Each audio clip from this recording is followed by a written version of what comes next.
Oh, good morning, everyone.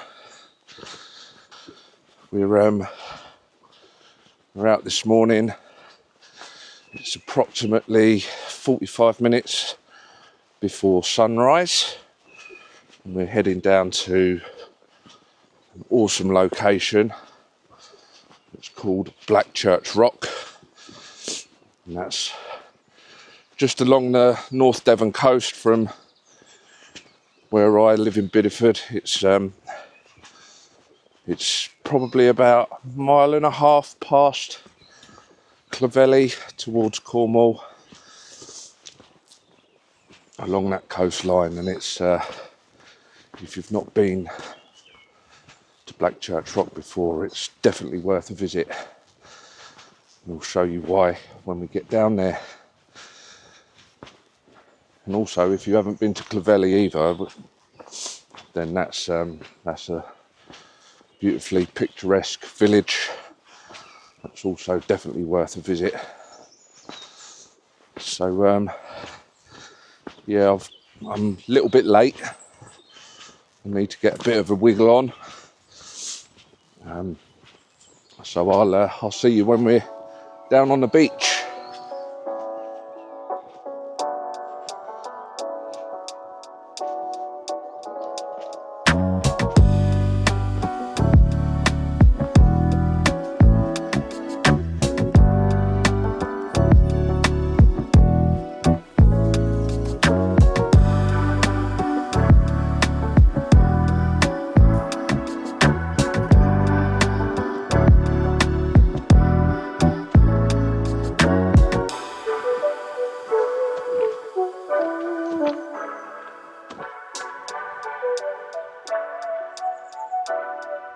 There she is, Blackchurch Rock.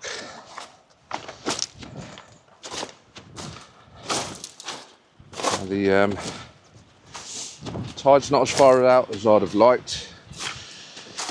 We're on, it is low tide now, but we're on neap tide, so the tides don't shift as much as they do when we're on spring tide. So although it's low tide, it doesn't actually go out that far. Now it might stop us from getting the image that we wanted, but we're here now, so we shall make the most of it. But look, it's just, it is an awesome bit of rock. So we'll have a walk around. We'll have a look at some compositions, and we'll see what we can find.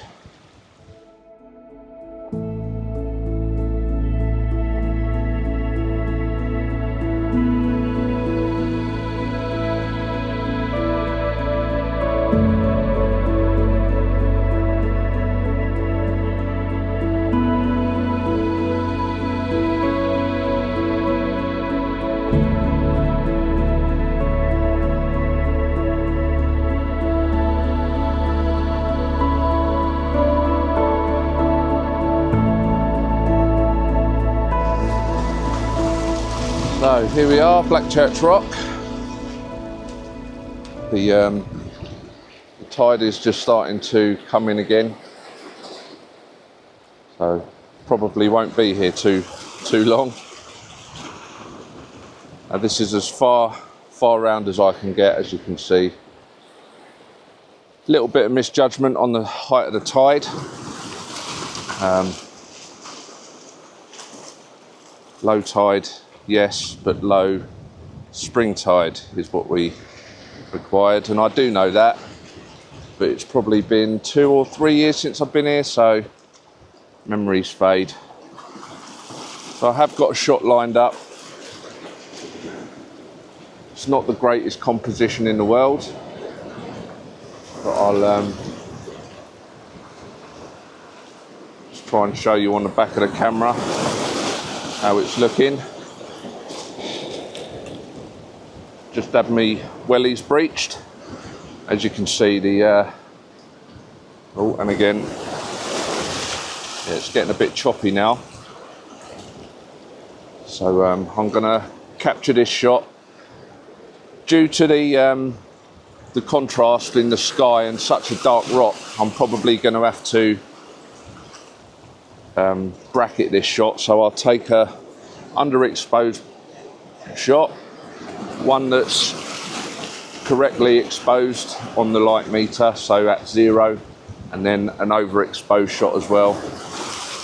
And then we blend them in Photoshop. Now the image I wanted to capture while I was down here was this time of year, as the sun rises, you can capture a sun star through the holes in the rock. Now I have done that previously on a couple of years ago, whenever I think it must have been the last time I was down here, a good couple, maybe even 3 years ago. So I wanted to give that another try today, but conditions are saying no to that, unfortunately. But it's always worth coming down and having a go. So I'm going to capture this shot, and we'll have a walk around the beach and see if there's anything else to take an image of.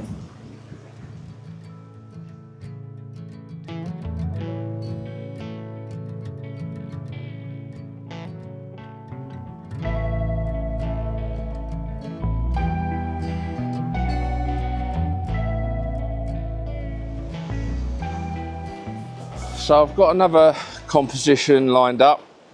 The sun through this hole here, it's just starting to peep its head above the bank of cloud that we've got over on the horizon. Might just be able to get a little sun star through it. So in the foreground here, we've got this row of rocks leading up to the hole. Literally, the sun's just starting to poke its head above the clouds, and as soon as I see a sun star on the back of the camera, I will fire off the shots. Going to have to bracket again because there's such a bright sky against the dark rocks. I am also going to have to keep an eye on my escape route because the tide is coming in, and we're losing ground rather quickly. So I've got a sun star on the back. Now to get a sun star, you like your aperture to be really narrow, so I'm shooting at f20 at this stage. Okay, that's come out quite nicely on there. Might even get away with doing this in a single shot. Yeah, that's looking quite nice. See if I can quickly show you what we're looking at on the camera. So this is what we're looking at. This is the composition we've got. Now, as you can see there, the sun's coming through the gap, but there's not much of a sun star. But if I change the f-stop from f4 to what we're shooting at the minute, as I get narrower and narrower, that's f9, you might be able to see the sun star appearing. I have got a little bit of dust there on the lens as well. So that's f18, f20, and as you can see there, that's a pretty nice sun star there at f22. So we'll switch back to camera and we'll try and capture that, because this isn't going to last long.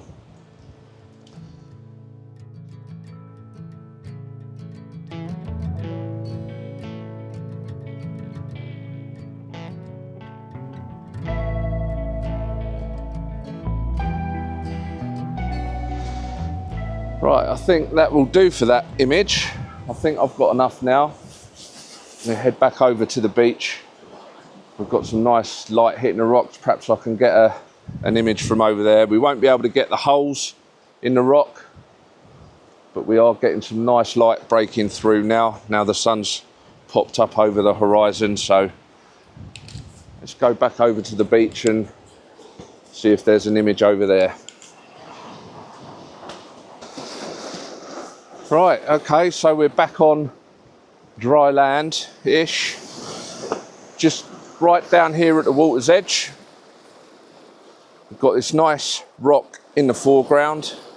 Got a nice little bit of sheen coming off that. I may even put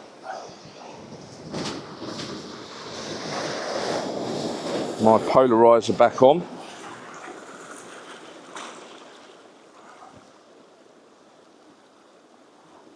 I'm not going to fully polarize it. I think a little bit of sheen off that rock would be nice. So just showing you what we're looking at through the camera again. So we've got this nice big rock down here in the foreground. We've got the edge of that rock, the peak of that rock, if you like, pointing straight out towards Blackchurch Rock. We've got the nice white water coming in every now and then. So we'll wait until that comes in, gives us a nice little bit of texture in the image. We'll wait to take the image on that. Again, probably going to have to bracket the image. Sky's looking pretty blown out there, but the foreground's looking quite nice. Now I have got the polarizer on here. Now, if I can show you what the polarizer does, can you see that sheen on the rock there? That's completely unpolarized, and that's completely polarized, so it just completely wipes out that sheen. Now I think a little bit of sheen on that rock would look nice, but I don't want too much. That'll blow it out, that'll make it too distracting. So just a little bit of sheen, I think that would be about right. We just wait for the waves to come in.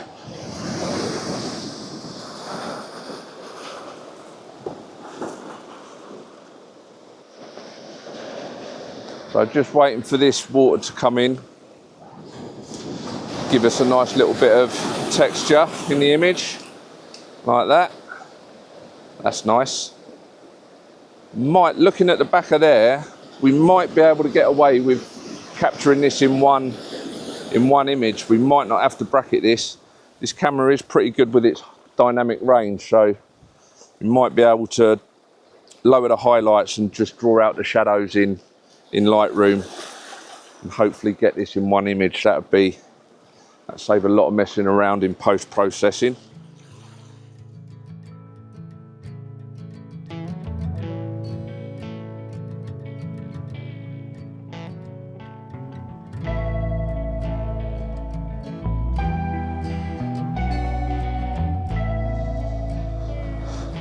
So I've just moved out into the water a little bit more, just to make sure that we go home with wet feet.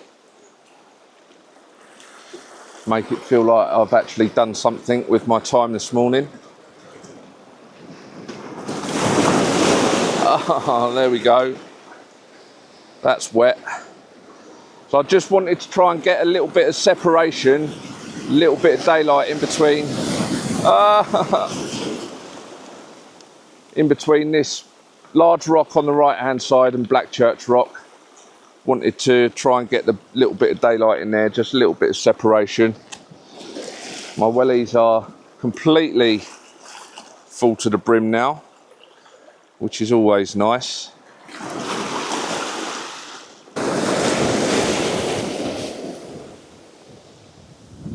Done now, isn't it? It's no point in moving.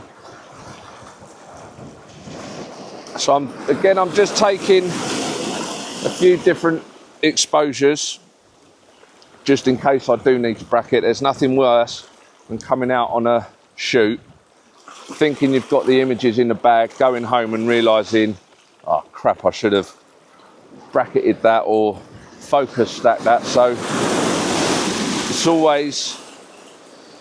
always good in situations like this to make sure that you go home with every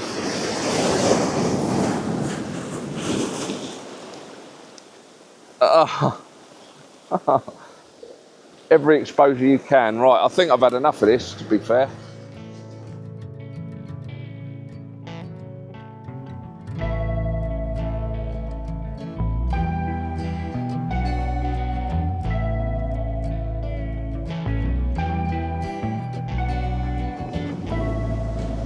That's proper wet.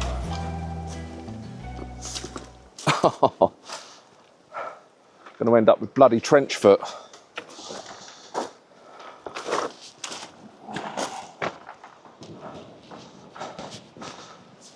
have a walk about, see what's going on.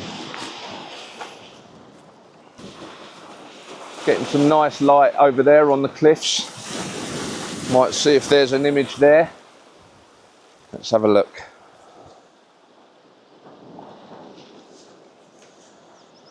So I've just switched to landscape format, and I've just taken a little bit of time just to line everything up properly. Now, when I show you on the camera, it does narrow it down, so it's not lined up quite as well as it is on the actual still image. But just to give you an idea what we're looking at.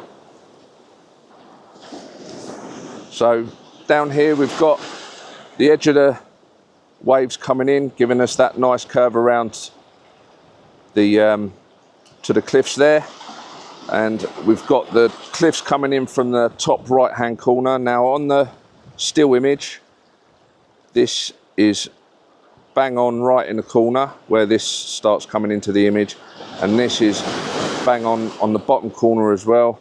And then we've got these clouds that are also pointing, everything's pointing to the center of the image. Does that make sense? I'll take the image, I'll throw it up on the screen, and then perhaps you'll be able to see what I'm going on about.